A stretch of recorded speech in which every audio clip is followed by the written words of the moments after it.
He glared at me with eyes full of scorn, and I could feel his rage before he even raised his hand. The living room lights flickered above us, casting strange shadows on the walls. His sister stood by his side, lips curled in a cruel smile, her arms folded as if my suffering was nothing more than evening entertainment. My husband's voice had a bitter edge as he spat out the same insult he always used whenever he felt I wasn't obeying his every command. I cannot describe the pain of that word. It felt like a blade carving deep into my soul. Just as I tried to steady myself, he slapped me across the face. My skin stung, tears sprang to my eyes, and my ears rang with the blow. The sister-in-law clapped her hands in mocking applause, eyes alight with twisted glee. Her presence was a reminder that none of this was private. She was my judge and jury, always watching, always condemning.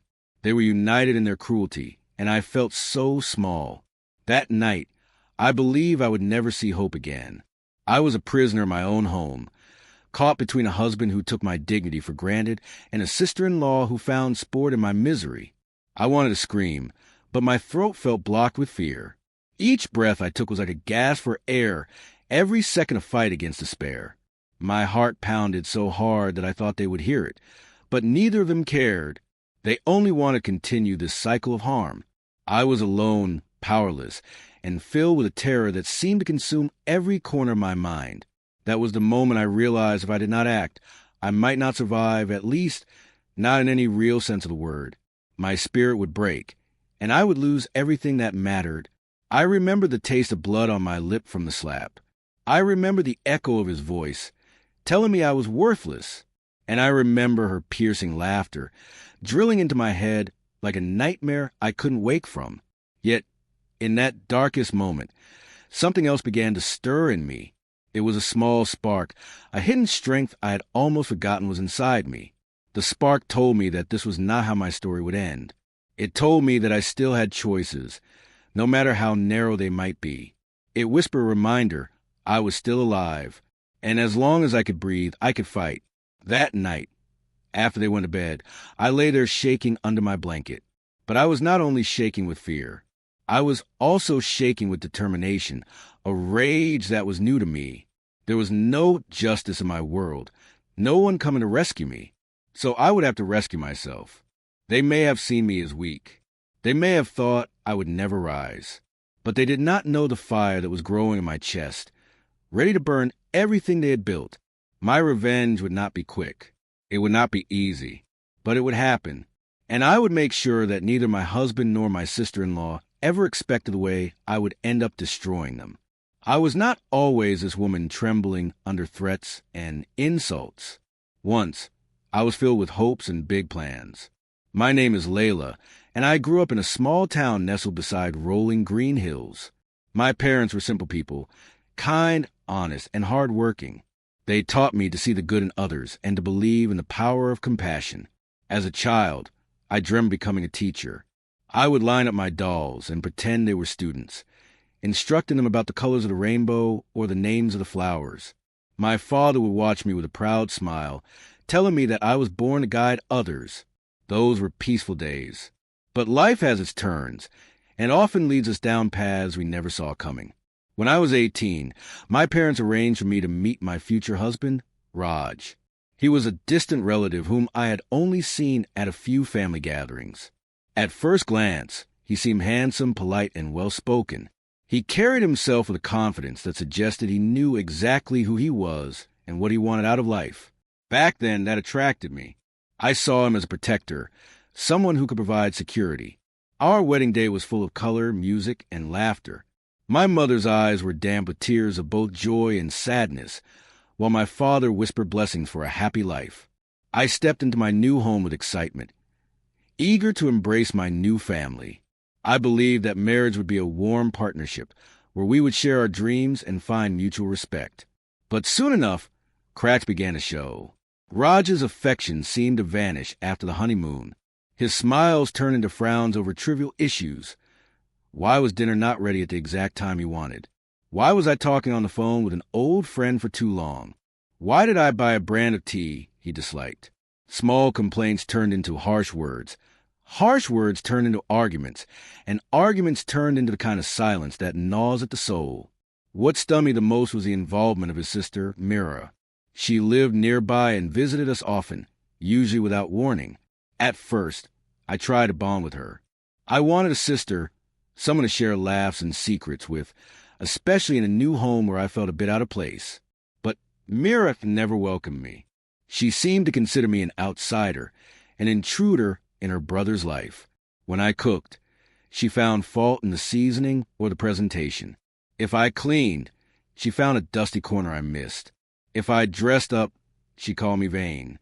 If I dressed down, she called me lazy.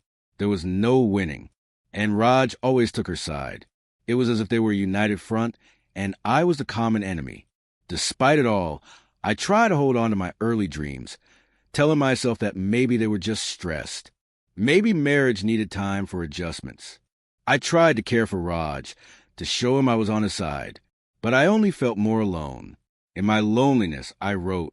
I kept a secret diary where I poured out all my hurts, all my anger, and all my hopes that one day things might get better. I did not have the courage to complain to my parents. I did not want them to worry, and part of me felt ashamed, as if I was failing in my role as a good wife. Dear amazing readers, I want to take a moment to say thank you for spending your valuable time on my story. Your support and interest mean more than words can describe. Seeing your responses and knowing you followed along on this journey truly warms my heart. If you enjoyed what you read, I'd love to invite you to subscribe to my page or channel and leave a comment sharing your thoughts. Your feedback helps me grow and motivates me to keep creating stories that move and inspire. Thank you again for being such a wonderful audience. Little did I know, this was only the beginning of my problems with Raj and Mira. A year into the marriage, the emotional abuse became more direct. Raj would insult me in front of his friends. He called me lazy, inefficient, and a burden. Often, it was triggered by the smallest things, like if I asked him for help to fix a leaky faucet, or if I asked for money to purchase groceries. Mira, on the other hand, would pretend to be sweet in front of others, but turn cold when we were alone. She would drop by unannounced and look to my cupboards, criticizing how I organized items. She would say snide things like, "Is this the best you can do, Layla?" Or, "No wonder Raj is unhappy." A real turning point came on a night when we hosted a small family gathering. I had cooked for hours, carefully preparing dishes I knew Raj liked. I was determined to please him and his relatives. When Mira came, she scanned the dining table and loudly announced, "Layla, dear, why did you make such bland food? You know Raj hates this kind of taste." Suddenly, Raj pushed his plate away and said, "You can't do anything right, can you?" Then he stood up and left the table. Mira followed, shaking her head and whispering her false condolences to me as if I were a child who had failed a simple exam. I was left sitting there, in front of half-eaten plates and disappointed faces. I remember wanting to run away from my own living room. That evening, after everyone left, I asked Raj what was wrong. I wanted to understand why he hated me. He gave me a cold stare and said, "You are just not what I expected, Layla.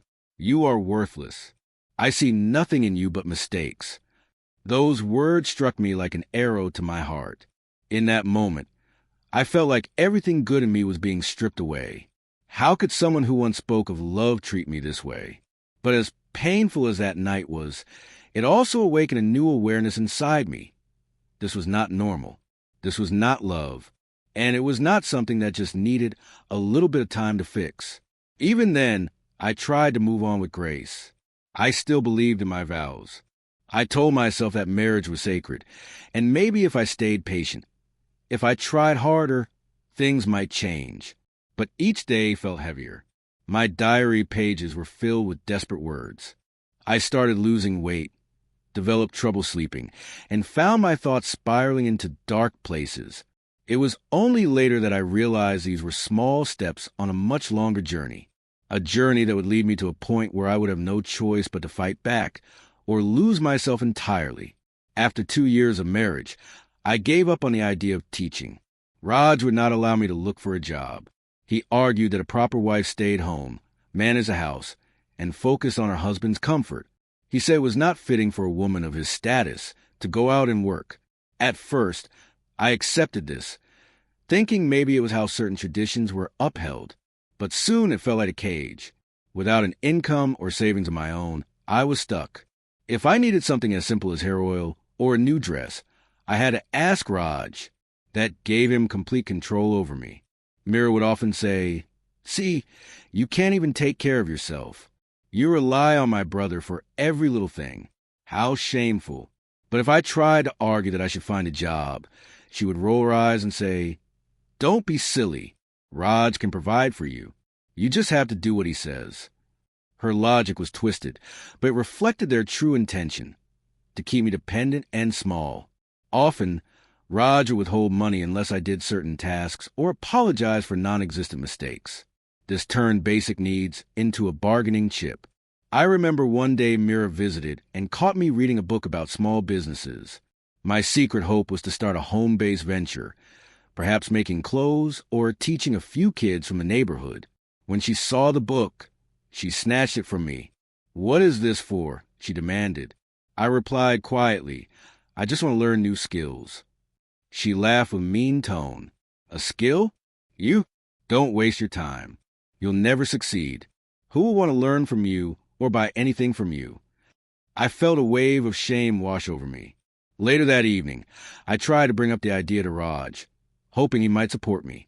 Instead, he roared with laughter. "You run a business? You can't even run a household properly." It stung, yet something inside me insisted they were wrong. But I had nowhere to turn. It was like being in a pit without a ladder. Whenever I tried to climb out, they kicked me back down, reminding me of how worthless I was in their eyes. Over time, I fell silent. I stopped sharing any new ideas. I learned to keep my head low. But in my heart, a tiny ember of defiance still glowed. I was waiting for the moment when I could use it to light a flame of freedom. One day, I received a call from my old school friend, Priya. We had not spoken in years. The moment I heard her voice, a flood of memories filled my mind. Memories of carefree days at school, of laughter and shared secrets. She said she was visiting our town for a few days and wanted to see me. I jumped at the chance. When I asked Raj for permission to go out, he was his usual dismissive self. "Go if you want, but be back soon," he said. There was no warmth in his permission. Still, it was enough for me. I dressed in my simplest outfit and left the house, making sure I didn't look too happy or excited. Raj hated it when I seemed cheerful without him as the reason. Meeting Priya felt like a breath of fresh air. We went to a small cafe near the park, where we used to hang out as teenagers. Over cups of tea, she asked how my life was. I tried to hide the worst of it, but she saw right through me. Tears welled up in my eyes, and before I knew it, I was confiding in her about the insults, the control, and the hopelessness I felt. Priya listened with genuine concern. She reached across the table to hold my hand, her eyes full of empathy. "Layla," she said gently, "you don't deserve this. You have to find a way out." Her words were like a key turning in a lock, allowing my pent-up sorrow to spill out. But I quickly shook my head and explained how powerless I was. No job, no savings, no support from the in-laws. She pressed her lips together in thought and then said, "Let me help. I've started a small textile business in the city. I can teach you how to make certain crafts at home, and you can sell them through me.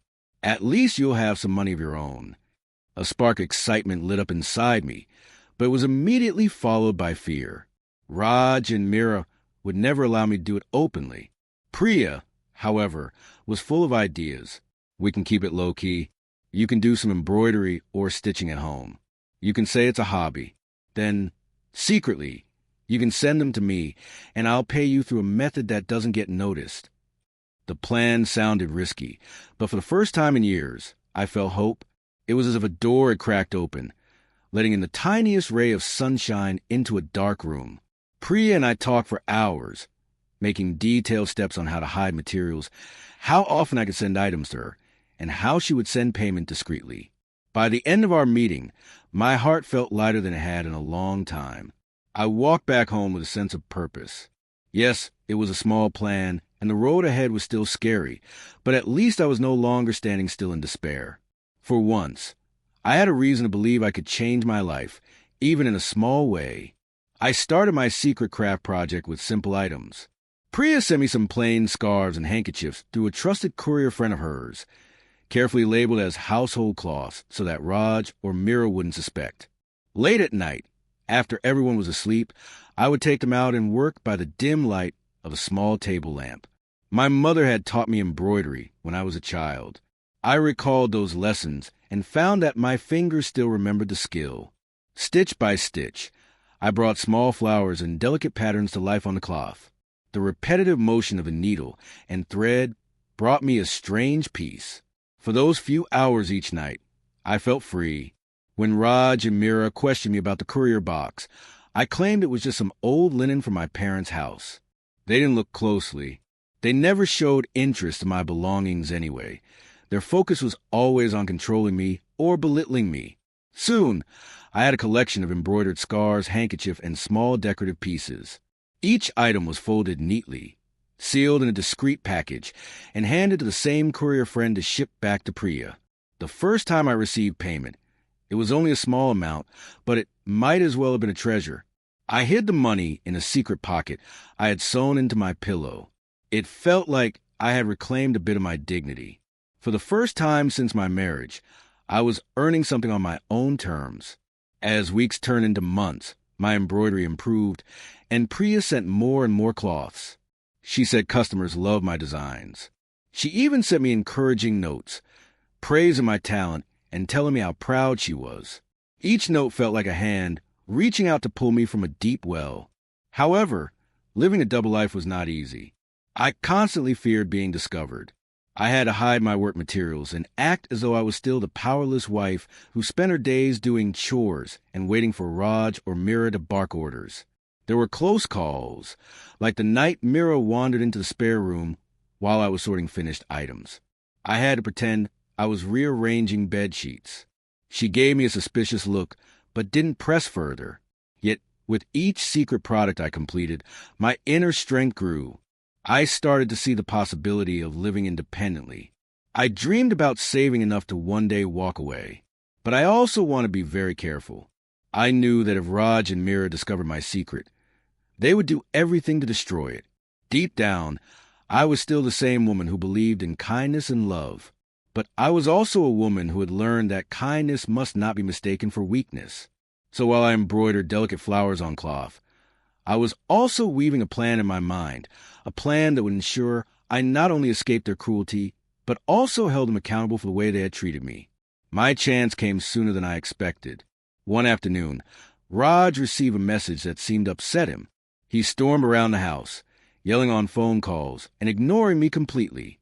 Eventually, I gleaned from overhearing bits of conversation that some of his business dealings were not going well. He had made a bad investment, and he was in need of a loan. That same evening, Mira dropped by, and they had a closed-door conversation. I hid behind the kitchen door, listening carefully. I heard Mira say, "I have some savings, but it's not enough. We need more money fast." Raj replied, "I'll figure something out. Don't worry." I realized they were desperate. That night, curiosity got the better of me, and I quietly sneaked into Raj's study. There, I found files and documents scattered over his desk, documents that detailed large sums of money Raj owed to various people. I even saw letters threatening legal action. My heart raced. Raj was in deep trouble. I crept out of the study, a plan forming in my mind. What if I let him sweat a bit? What if I allowed him to continue believing I was just a meek, clueless wife while using this information to my advantage? It was a dangerous game, but I had learned that if I didn't stand up for myself, I would remain their punching bag forever. The next day, Mira confronted me at breakfast. She was obviously tense. "Layla, my brother has important matters to handle. Don't bother him with your petty problems," she snapped. I stayed quiet, giving a quick nod, as though I was too afraid to speak. But inside, I couldn't help but feel a sense of rising power. They were the ones who needed help now, not me. They just didn't know it yet. As the days passed, I pretended to go about my routine. But whenever Raj or Mira dropped their guard, I would slip into the study and take photos of the files with my phone. I sent these to Priya, who had a friend in finance that could interpret the documents for me. The friend explained that Raj was on the brink of bankruptcy due to reckless decisions. Here was the opening I needed. If I leveraged this knowledge correctly, I could make Raj and Mira realize that I was not as helpless as they thought. I started to gather every piece of information I could. I learned about the people Raj owed money to, the shady deals he tried to cover up, and the financial holes he kept digging himself into. For once, I held a secret that could put them in check. I felt fear, yes, but also a strange thrill. This was my first taste of vengeance, and it felt like justice was finally within my grasp. Every night, I worked on my embroidery to maintain the appearance of normalcy. Each morning, I made sure the house was clean, the meals were prepared, and my voice was subdued. Raj and Mira seemed to think I was just a dutiful wife who had resigned herself to a life of service. Little did they know, I was setting up a careful plan to trap them in their own schemes. Through Priya, I managed to open a secret bank account in my name. Every payment I received from my embroidery work went straight into that account. It wasn't a fortune, but it grew steadily. I kept a small journal of every penny saved, every transfer made. Meanwhile, I gathered more details about Raj's financial troubles. He would leave the house with a frown, returning late at night with an even deeper scowl. Mira seemed on edge all the time, pacing around and snapping at me for trivial issues. Sometimes, I overheard fragments of their arguments. "It's all your fault." Mira would hiss. "You were supposed to make wise investments." Raj would respond in an angry whisper. "Don't blame me alone. You were the one who kept pushing me to invest here and there, promising big returns." It was clear that they were in a downward spiral, and I was in the eye of the storm, calm, silent, and watchful. One morning, Raj surprised me by saying, "We need to talk." My heart jumped. Could he have found out about my secret embroidery business? Or my new bank account? I tried to appear calm as I followed him into the living room, where Mira was waiting. Raj cleared his throat. "Layla, we need some funds to fix a little problem. I know your parents might have some money put away. Could you ask them for a small loan?" I swallowed hard. Asking my parents for money felt shameful. They were not wealthy, and they had given a decent dowry when we got married. They always struggled to save for their own needs. But Raj and Mira had no qualms asking me to exploit my parents. I decided to stall. "I'm not sure they have much, Raj," I said softly, bowing my head to hide my resentment. "I can ask, but I don't think it will be a lot." Mira jumped in. "Well, ask anyway. We need to know what they can spare." This was the opening I needed. They were desperate enough to consider any option. I would play along, but only as far as it helped me. Later, in a quiet moment, I texted Priya. They wanted to ask my parents for money. "Is there any way to use this?" She replied, "Let them think you will. Then you have time to gather more evidence. Also, be prepared to leave if things get ugly. You can stay with me if needed." Her message gave me courage. I was not alone anymore. I had Priya, and I had my hidden savings. Most of all, I had the truth about Raj's shady business dealings. Days went by, and I pretended to try calling my parents. I would return to Raj or Mira with vague excuses that my parents couldn't gather much. The tension in the house grew thick, but I stayed calm, knowing that my moment to strike was coming closer.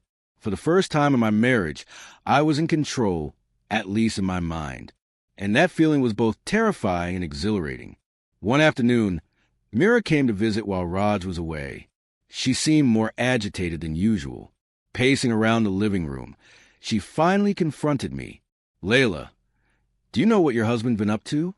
He's in a huge mess. I've tried helping him, but it's not enough. If you can't come up with money from your family, we're all doomed." She glared at me as though it was all my fault. In the past, I would have cowered, but something inside me snapped. I met her gaze with a cold steadiness. Why should it be my parents' responsibility to fix Raj's mistakes? They have their own lives. Myra's eyes flashed with anger. "How dare you speak to me like that? Everything in your life is because of my brother. You have nothing if it wasn't for him." Her words stung, but they also fueled my anger. I was tired of being talked down to, tired of being the one who was always blamed. Without raising my voice, I responded, I am his wife, not his servant. If you think I have no right to speak, then maybe you should handle Raj's problems alone. Mira looked taken aback. She started to say something, but then she stopped. Perhaps she was confused by my sudden boldness. Maybe she thought I was losing my mind. Whichever it was, she turned on her heel and left, her posture stiff with rage. That was the first time in years I had stood up to Mira so openly. After she left, my heart pounded with a mixture of fear and triumph. I was playing with fire, and I knew it, but I no longer cared about the risks the way I once did. If they struck me again, I would endure it, because I had a plan to end all of this, once and for all. And each day that passed, I got closer to that goal. I decided that I needed concrete proof of Raj's illegal dealings. The documents were one thing, but I knew they might claim ignorance or blame someone else. I needed something that would stand up against them publicly if it came to that. Late one night, after Raj fell asleep, I crept into his study. Digging through the drawers, I found a small notebook filled with scribbled entries of amounts and people's names. Some were circled and others crossed out. There were references to bribes and suspicious transactions. I took photos of every page. My hand shook slightly as I turned each sheet, capturing evidence that could ruin Raj if it got into the wrong hands, or the right ones, depending on your perspective. Once I finished, I put the notebook back exactly as I found it. That same night, I forwarded the photos to Priya. Her friend in finance confirmed these were damning details of money laundering and fraud. My heart raced with each new message that arrived on my phone. I was holding the keys to Raj's downfall. Around the same time, Mira began making more demand for money. She was clearly in on some of these deals with Raj, or at least had used his resources for her own gain. She started dropping by daily, pestering me about calling my parents. She demanded that I show her phone records to prove I was actually calling. Feeling cornered, I devised a plan. I spoke to Priya and asked her to pretend to be my mother on the phone if Mira insisted. We practiced a conversation where Priya would claim she could only gather a small sum. It worked like a charm. Mira listened in on one of our stage calls, scowling, but she left satisfied that I was indeed trying. Meanwhile, I continued to save every bit of money from my embroidery work. The tension in the house was palpable. Raj was snapping at me for no reason. Myra's visits were more hostile, and I was dancing on the edge of disaster. But I knew the day was coming when I would show them that I was not a puppet. The adrenaline kept me going. Each morning, I woke with a sense of purpose. Each night, I rested knowing I had taken another step toward my freedom, and toward their downfall. The breakthrough came unexpectedly. Raj's biggest creditor, a man named Mr. Varma, showed up at our house one evening. He had a heavy build, a strong voice, and an air of authority that made Raj look small in comparison. I was in the kitchen when I heard raised voices in the living room. I tiptoed close to the doorway to eavesdrop. Mr. Varma thundered, "I've been patient long enough, Raj. Where is my money? If you don't pay by next week, consider your reputation ruined. I'll make sure everyone knows you're a fraud." Raj tried to calm him down. "Sir, please give me a few more days. I have a plan in place. My wife's family is supporting us. I'll get the money." Hearing this, I felt a surge of anger. He was lying about my parents' money, as though it were a done deal. Mr. Varma was not convinced. He let out a grunt and left, banging the door behind him. Raj sank onto the sofa, burying his head in his hands. Mira leaned against the wall, her face pale. I took a step backward, trying to process what I had just heard. The moment Mr. Varma left, Mira turned on Raj. "You promised you'd sort this out. We can't let him talk to us like this. Do something." Raj stood up, kicking a nearby stool. "Don't you think I'm trying? If Layla's parents would just send the money, we could pay off some of these debts and buy more time." Mira glared at me, her eyes blazing. "Why is your family so slow? Are they really that poor?" I couldn't stand it anymore. Without thinking, I walked into the living room. My voice trembled with contained fury. "They are not sending money. They can barely afford their own expenses. Stop pressuring them. Mira took a threatening step toward me. You little... But I held my ground, refusing to lower my gaze. Don't insult my family again. I won't stand for it. Raj rose, his face red with anger. Watch your tone, Layla. This is our house. You do as you're told. I was trembling inside, but I didn't back down. No, I said simply. Not anymore. Both of them stared at me, stunned. In that moment, I realized there was no turning back. I was done pretending. The lines were drawn, and I was ready for whatever came next. In the following days, the atmosphere in the house was electric, with tension. Mira would come over daily, and they would corner me, demanding I do something. They wanted me to get down on my knees and beg my parents for money. I refused, unwavering in my stance. This led to explosive arguments. One evening, Raj's temper snapped, and he raised his hand to strike me again. This time, I caught his wrist midair. Our eyes locked, and he froze in disbelief. I pushed him away, and he stumbled back. Mira rushed forward, screaming insults, but I turned on her, pointing a finger in her face. You've tormented me enough. Try it again, and I promise you'll regret it. She was too shocked to speak. For a moment, the two of them looked at me as if seeing me for the first time. Breathing heavily, I mustered every ounce of courage to warn them. You both think I'm helpless, but you have no idea what I'm capable of now. Don't test me. With that, I stormed out of the room, slamming the door behind me. My heart pounded as I locked myself in the bedroom. Tears threatened to fall, but I held them back. The confrontation was terrifying, but I felt a surge of relief. At last, I had stood up for myself without hesitation. Late that night, I heard Myra's voice through the door. She was trying to convince Raj to force me into obedience. Threatened to throw her out. Threatened to disown her, she said. She has nowhere to go. She'll crumble. But Raj remained silent. Perhaps he realized that something had changed in me, and maybe he sensed that I was not as alone as before. I pressed my ear to the door. Mira eventually stormed off, and Raj left for his study. I waited until the house was quiet, then snuck out to make a phone call to Priya. My voice trembled as I recounted the night's events, but Priya cheered me on. It's almost time, she said. You have everything you need to make your move. And I knew she was right. I would not remain in that house as a victim. The day of reckoning was almost here. Mr. Varma returned a few days later, more furious than before. He pounded on the door, demanding to speak to Raj. I pretended to be meek and told him Raj was out, which was the truth for once. Mr. Varma cursed and yelled, threatening again to drag Raj to court or worse. Before leaving, he turned to me with a stern face. Tell your husband his time is up. As soon as he left, I called Priya. It's happening. Raj is on the verge of being exposed. Priya's voice was calm.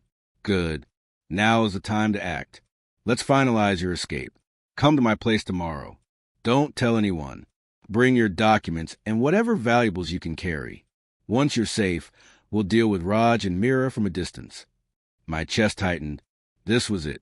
I had dreaded this moment for years, yet I also longed for it. I'm scared, I whispered, but I know I have to do it. We hung up. That night, I packed a small bag with my essentials, my diary, some clothes, the secret money I had saved, the phone containing all the evidence of Raj's fraud, and a few sentimental items. I left behind everything else. In the early hours of the morning, I slipped out of the house without a word, heart pounding like a drum in my ears. I knew Raj and Mira would be furious, but I also knew that once I stepped out, there was no going back. The sun was just rising as I hurried down the quiet street, away from the place that had been my prison. Priya was waiting for me at the nearest bus station with a warm smile and open arms. The embrace she offered was the first genuine affection I had felt in years. I sobbed into her shoulder, releasing the tension and fear that had gripped me for so long. Once we reached her apartment, she made me a cup of tea. We sat down and planned the next steps. Her living space was modest but cozy. She offered me the guest room, a small space with a single bed and a desk. It felt like a palace to me.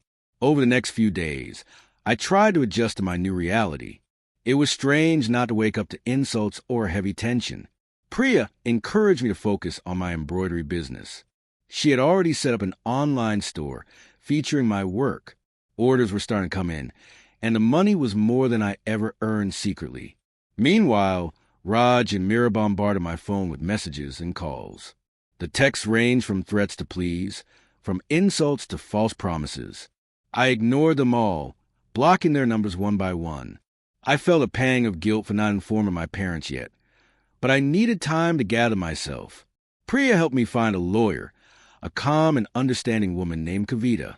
She reviewed the evidence I collected. Photos of shady business deals, details of bank transfers, and records of the threats and abuse. Kavita assured me we had a strong case, both legally and socially. For once, I could see a future that did not involve endless humiliation. Yet, a part of me also burned with a desire for real justice.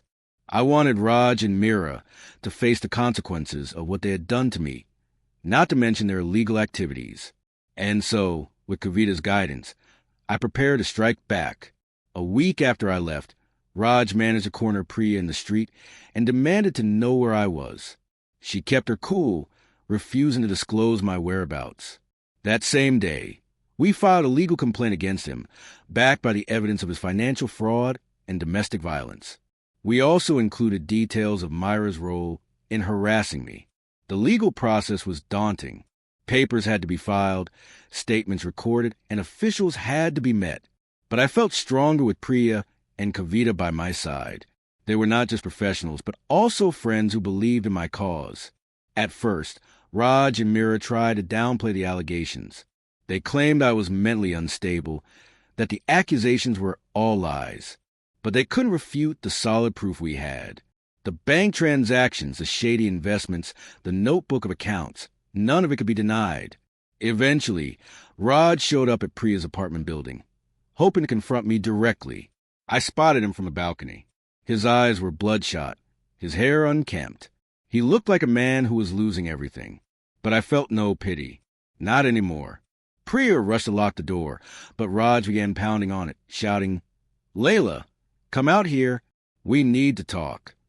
I mustered my courage and opened the door, stepping onto the threshold. Priya stood behind me, phone in hand, ready to call the police if needed. Raj stared at me for a moment, then tried to speak in a softer tone. "Layla, let's go home. We'll talk this out. I'll fix everything." I shook my head. "There's nothing left to fix, Raj. You crossed the line too many times." He tried to approach me, but I held up my hand. "Don't. You still think I'm the same frightened woman you could control. I'm not." Mira appeared from behind him, her expression full of scorn. "So, this is where you've been hiding? You think you can just run away and drag our names through the mud? You are nothing without us." I took a deep breath, holding my ground. "I am everything without you. I'm free now. You can keep yelling, but it won't change the truth. The courts will deal with your fraud, and I'm filing for divorce. I'm done being your victim." Raj's face twisted in anger. He tried to grab my arm, but Priya quickly hit the emergency button on her phone, ready to call the police. Seeing this, Raj let go and raised his hands in mock surrender. "Fine, but don't expect mercy when we fight back." I held his glare. "Mercy? That's something you never showed me. You'll get exactly what you deserve." With that, I slammed the door in their faces. My heart was pounding, but I felt a surge of pride. For the first time in years, I stood face to face with them, unafraid. Word of Raj's trouble spread in the community. Some of his associates distanced themselves from him. Investors pulled out. The case against him grew stronger, and the financial misdeeds he and Mira committed came to light. Police investigations began, and they faced serious consequences. Raj tried to hold on to his last shred of dignity, claiming it was all a misunderstanding, but the evidence was irrefutable. Mira, once so arrogant, was forced to answer tough questions about her involvement in the shady deals. They never thought I would stand up for myself, let alone gather enough proof to bring them down. The court case dragged on for months, but my resolve never wavered. I worked with Kavita and Priya, attending hearings, showing documents, giving statements. Raj and Myra's humiliation was public. Their extended family shunned them, not wanting to be associated with scandal. While the legal proceedings continued, I found a small rented apartment near Priya's. My embroidery business flourished. With Priya's help in marketing and some online presence, people loved my designs. Orders poured in, and I began earning enough to support myself comfortably. Each stitch felt like a symbol of my newfound independence. My parents were shocked when I finally told them the whole truth. They were hurt that I had suffered for so long in silence, but they understood why I did not want to worry them. They visited me often, apologizing for not seeing through Raj's charm earlier. I reassured them it wasn't their fault. One day, I received a notice from my lawyer. The court had pronounced its verdict. Raj and Mira were found guilty of multiple counts of fraud. They were ordered to pay heavy fines, and Raj faced a prison sentence. Mira, though not sentenced to prison, faced legal penalties that would follow her for years. Their social standing was ruined. Their business connections evaporated. They had destroyed me once, but in the end, they destroyed themselves. I was granted a divorce by the court, freeing me from a marriage. The final hearing felt like a release. I walked out of the courthouse with my head held high, tears of relief streaming down my cheeks. A few weeks later, I visited my parents for a quiet celebration. We sat in the garden, sipping tea, talking about my plans for the future. No longer did I feel the weight of shame or fear. I had emerged from the darkest place in my life, not unscathed, but stronger. That evening, as the sun dipped below the horizon, I opened my diary, the same one I used to fill with my sorrows. This time, I wrote about hope, about triumph, and about the lessons I learned. I wrote, "They tried to break me, but they only forged me into a warrior. My strength comes from every tear I shed, every insult I endured, and every stitch of hope I sewed into those hidden scarves." I closed the diary and felt a sense of peace wash over me. Yes, I had destroyed them in the sense that their power over me was gone, their fraudulent empire had crumbled, and they faced the legal and social consequences of their actions. But more importantly, I had built a new life on my own terms. I was free. Dear amazing readers, I want to take a moment to say thank you for spending your valuable time on my story. Your support and interest mean more than words can describe. Seeing your responses and knowing you follow along on this journey truly warms my heart. If you enjoy what you read, I'd love to invite you to subscribe to my page or channel and leave a comment sharing your thoughts. Your feedback helps me grow and motivates me to keep creating stories that move and inspire. Thank you again for being such a wonderful audience.